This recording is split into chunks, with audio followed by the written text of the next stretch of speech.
Assalamualaikum warahmatullahi wabarakatuh. Waalaikumsalam warahmatullahi wabarakatuh. Hai teman-teman semua, kembali lagi di channel YouTube saya. Kali ini di segmen inspirasi, saya nggak sendirian. Alhamdulillah ditemenin sama Ayu. Ayu, gimana kabar? Alhamdulillah sehat. Alhamdulillah. Makasih banyak sudah mau nemenin saya kali ini.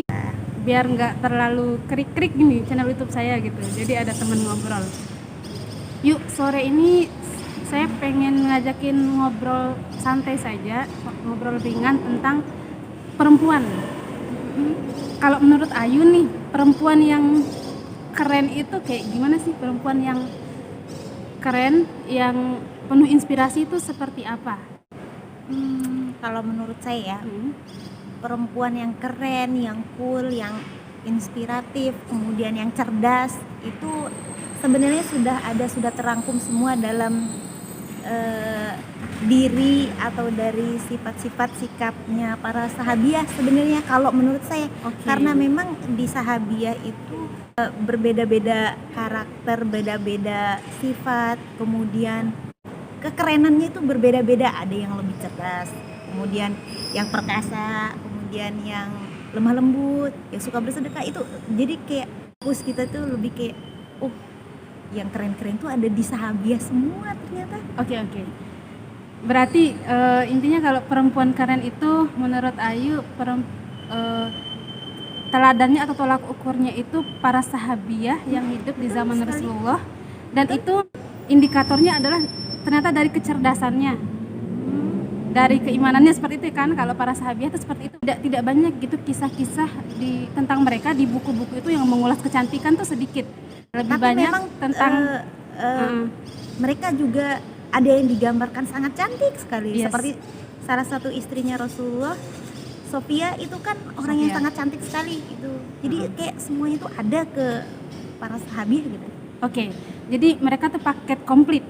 Betul ya, sekali. cantik secara fisik, cantik hati ibaratnya kalau kata orang gitu ya. hari ini ya, akhlaknya bagus dan juga punya banyak skill, kecerdasan dan lain-lain.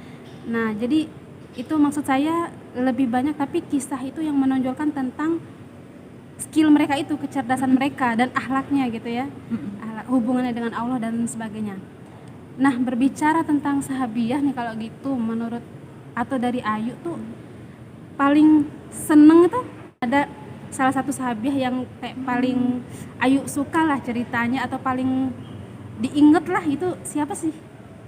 Sahabiah ini salah satu satu sahabiah yang menurut saya itu sangat keren dan untuk teladan seorang perempuan itu ada salah satu nih. Salah satunya adalah Ummu Sulaim. Oke. Keren banget sebagai perempuan yang sangat cerdas, akhlaknya juga bagus. Ketika ada panggilan Islam, beliau mengucapkan syahadat kayak gitu. Itu keren banget. Kemudian melahirkan anak yang kemudian dititipkan untuk menjadi salah satu pembantunya Rasulullah. Itu keren banget. Oke. Saya pernah baca dikit lah dan dengar juga beliau ini salah satu dari kaum Ansor. Jadi beliau ini orang Madinah. Ya, orang Madinah yang saat dakwah Rasulullah sampai ke sana beliau beriman, walaupun saat itu suaminya tuh nggak ikut bersyahadat. Suaminya ngelarang banget. Ngelarang istrinya itu. Jadi kayak kamu tuh kayak udah keluar dari agama nenek moyang kamu. Kenapa sih kamu tuh sampai seperti itu kayak gitu? Kenapa kamu harus ikut agama yang baru saja datang? Tapi dengan kata iman, dengan kekuatan imannya dia dalam hati, semuanya itu hanya dijawab dengan ya ini adalah agama yang paling baik menurut saya, ini adalah agama yang benar. Dan itu keren banget sih menurut saya. Kemudian ada nih kisah yang paling sangat fenomenal ketika dia berpisah, kan suaminya meninggal ketika dalam perjalanan gitulah. Kemudian Ummu Sulaim ini membesarkan anaknya. Jadi kayak dia sudah berazam, saya bakal membesarkan anak saya, Anas bin Malik ini. Anaknya adalah Anas bin Malik. Saya akan membesarkan anak saya tidak akan menikah, sampai saya membesarkan anak saya. Jadi kayak gitu, sampai semua akhlaknya itu terdengarlah oleh salah satu dermawan, salah satu orang yang kaya raya gitu ya, yang bernama Orang terpandang gitu ya di orang daerah terpandang. itu. Namanya Abu Talha. Abu Tolha. Masya Allah, jadi kayak wow banget. Tapi cuman ya waktu itu Abu Talha itu masih memang belum masuk Islam juga. Jadi karena dia mendengar akhlaknya bagus nih Ummu Sulaim ini, kemudian kisahnya dengan anaknya itu sangat bagus, membesarkan anaknya sendiri kayak gitu-gitu. Perempuan idaman gitu ya. Iya, idaman banget Masya gitu ya, Allah. Masya Allah. Terus, Jadi sampai akhirnya itu Abu Talha waktu itu yang belum masuk Islam itu, dia datanglah menyampaikan hajatnya, menyampaikan keinginan hatinya Kalau- ingin melamar. Oke, kalau bahasa Sulaim. orang sekarang mau nembak.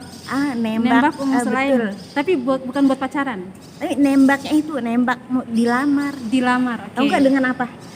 Itu dengan kekayaan yang sangat banyak, karena memang zaman dulu itu biasanya si perempuan itu harus penuh dengan emas. Jadi Hantarannya tuh mahal gitu lah ibaratnya. mahal, emas dan perak kayak gitulah. Kemudian dia bawa ke ini Ummu Sulaim. Tapi apa katanya?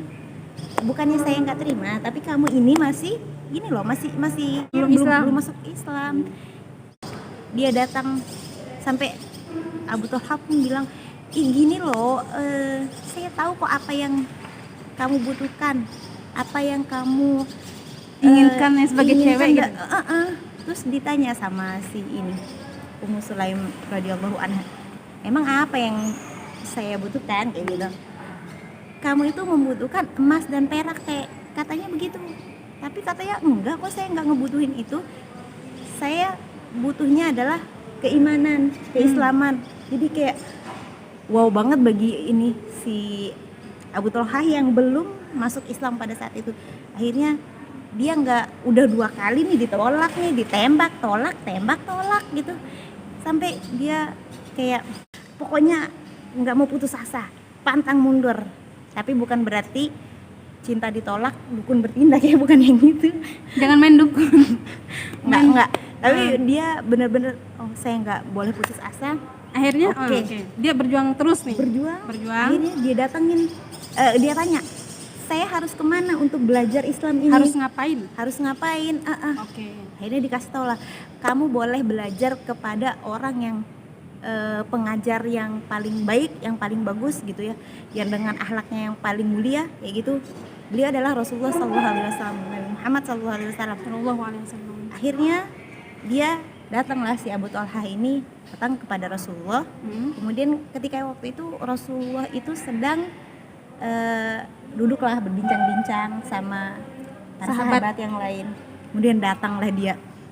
Ternyata pas Abu Talha datang, Rasul itu udah tahu duluan bahwa dia ini ingin masuk Islam. Jadi katanya, wahai para sahabatku, lihatlah kedatangan Abu Talha, katanya. Di matanya berbinar-binar semangat keislaman, katanya. Masya Allah. Jadi, oke, bayangin deh, orang yang lagi semangatnya mengejar cinta, kemudian semangatnya masuk Islam itu kayak gimana ya, wajahnya kayak berseri-seri, merah-merah merona kayak gitu ya. Oke. Sampai Itu soalnya kena semangat. semangat banget, orang cintanya besar banget. Kemudian dia bersahadat, kemudian itu adalah menjadi mahar terbaik Ummu Sulaim Sepanjang zaman deh sepanjang kayaknya. zaman. Mahar Mahar terbaiknya itu adalah keislamannya Abu Talha. Jadi kayak luar biasa banget, keren banget sih Iya. Sulaim ini. Yang kalau nggak salah ada hadisnya itu ya, tidak pernah aku dapati mahar yang seperti maharnya Ummu Sulaim ini, sebaik-baik mahar, yaitu keislaman. Insya Allah. Calon suaminya, masya Allah. Insya Allah. Itu luar Padahal biasa banget. suaminya datang bawa harta, uang yang banyak gitu ya. Wih, kalau Dia nggak mau uang. dia tolak. Tolak. Yang emas, perak itu ditolak. Tapi Yang aku mau hanyalah keislaman. masya Allah. Bayangkan zaman sekarang datang, mohon maaf Bapak, saya ingin melamar anak Bapak untuk menjadi istri saya. Kamu kerjaannya Kerja apa? apa? Kamu mau ngasih makan anak saya apa? Maharnya banyak-banyak. Kalau nggak 100 juta kok boleh. Misalnya kayak gitu, ada juga kan yang kayak gitu-gitu. Ada yang kayak sebagian kayak gitu, ada juga yang enggak lah. Ada juga yang enggak, Oke. yang enggak semua maksudnya. Cuman ya waduh, kayaknya Kebanyakan. belum datang aja si laki-laki ini udah ciut duluan tuh dia. Nggak jadi Karena datang. takut ditanyain masalah harta itu. Betul banget itu.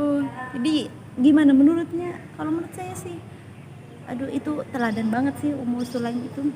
Kalau dari kisah yang Ayu sampaikan, yang benar-benar saya rasakan, pelajaran yang saya ambil gitu ya, Ummu Sulaim ini adalah sosok perempuan yang benar-benar berhasil menempatkan cintanya itu yang tertinggi adalah cinta kepada Allah. Yang lainnya tuh nggak nomor sekian. Yang pertama tuh Allah. Jadi bahkan sampai suaminya, ya udah dia rela nggak bersama suaminya gitu karena demi Islam. Saking kuat keimanannya ya. Kemudian dia juga telah berhasil mengalahkan ketertarikan para perempuan ya. Biasanya perempuan kan senang sama perhiasan dan sebagainya, atau duniawi lah. Dia duniawi itu sudah kalah, tidak ada di hatinya. Di hatinya itu benar-benar dipenuhi oleh kecintaan kepada Allah dan keimanan. Berarti benar-benar nih antara dipilih antara akhirat dan dunia. Ketika kita memilih akhirat, maka dunia akan mengikuti. Jadi kalau setidaknya secara tidak langsung, kalau dia memilih untuk akhiratnya, ini kan maksudnya keislamannya Abu Thalha ini akan menjadi akhiratnya dia. Oke. Tapi dunianya juga ikut karena Abu Thalha ini adalah seorang yang kaya raya. Iya, dapat dua-duanya. Iya. Masya Allah. Seperti kata para ulama kan, kejarlah akhirat maka dunia akan mengikutimu. Iya, betul sekali. Sedangkan sebaliknya kalau kita mengejar dunia, yang ada capek aja, akhiratnya nggak dapat. Dan juga satu lagi, kita nggak bakalan puas-puas. Nggak puas-puas. Kalau ngejar dunia aja jadi kayak ya udah, kayak misalnya saya belum punya rumah, beli rumah.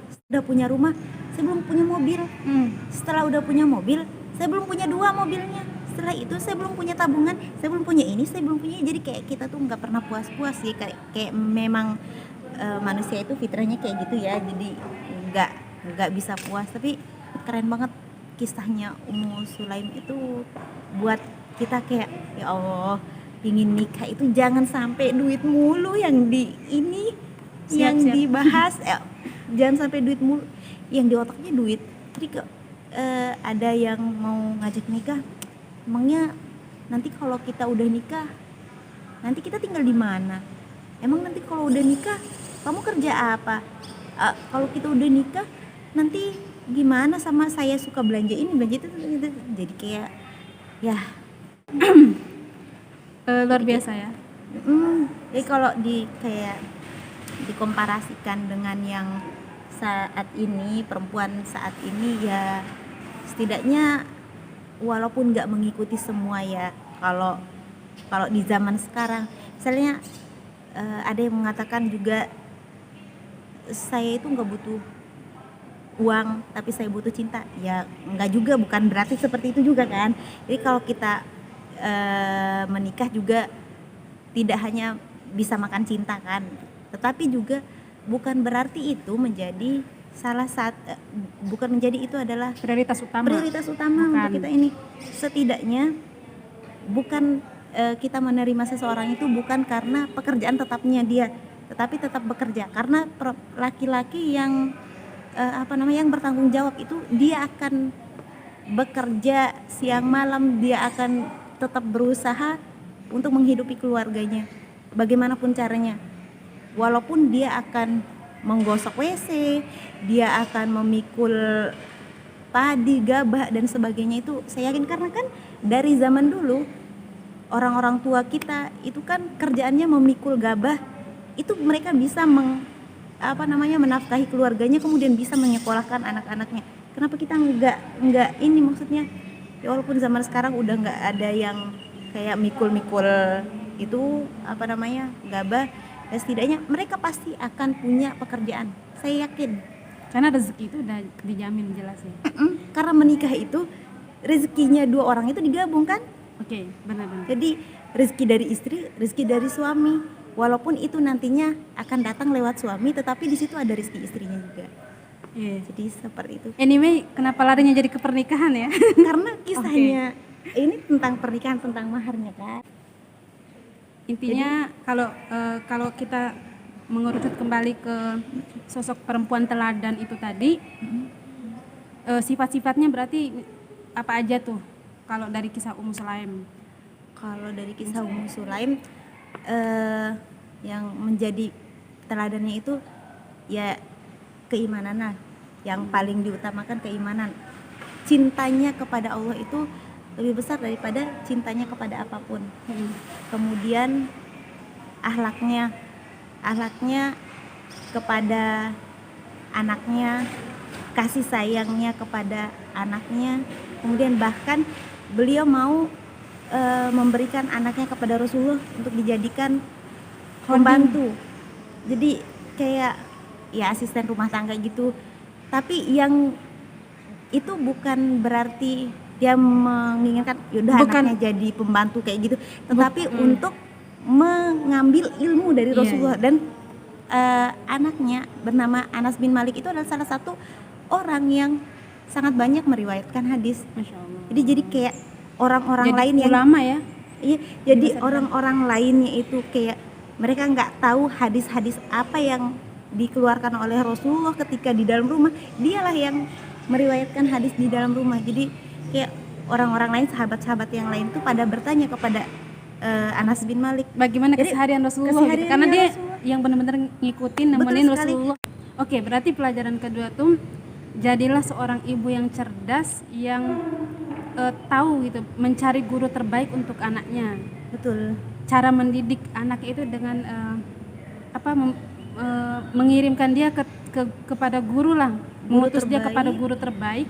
Jadi beliau mengikhlaskan atau merelakan harus berpisah lah istilahnya kan, nggak bisa selalu bersama karena sudah menyerahkan nih harus tinggal bersama Rasulullah. Yang penting itu bagus untuk masa depan dia dan masa depan Islam. Masya Allah, luar biasa. Sosok perempuan teladan, ibu teladan, ibu tangguh banget. Jadi itu ya terkait sosok perempuan yang keren, inspiratif. Setuju sih kalau kita memang mengambil kepada kisahnya para sahabiah, karena sahabiah selain memang keren di dunia, mereka udah dijamin masuk surga. Kalau misalnya sebenarnya kita bisa aja ngambil contoh atau sosok perempuan-perempuan, tokoh perempuan lainnya misalnya yang saat ini atau gimana, tapi mereka tuh ibaratnya belum terbukti banget. Kalau sahabiah tuh udah kaum Ansor kan udah dipuji-puji banget sama Allah di Al-Quran itu, bahwa kaum Ansor itu sangat utama, sangat membela Rasulullah dalam dakwahnya. Jadi pokoknya udah terbukti. Terima kasih banyak Ayu. Jadilah perempuan cerdas, perempuan soleha. Itu pesan buat saya sih terutama ya, bukan berarti kita yang ke teman-teman, tapi sebenarnya lebih ke diri kita dulu sebelum menyampaikan yang lain. Ini pengingat banget buat saya pribadi. Untuk senantiasalah mengambil contoh teladan itu kepada memang orang-orang yang terbaik, orang-orang soleh seperti para sahabiah. Dan masih banyak banget sih sahabiah lain ya yang banyak banget keren-keren. Insya Allah semoga bisa kita kupas lagi kapan-kapan tentang mereka. Insya Allah. Biar kita nih terus semangat, terus terinspirasi, tidak kehilangan sosok teladan lah. Penting banget menurut saya teladan dalam kehidupan seorang perempuan terutama.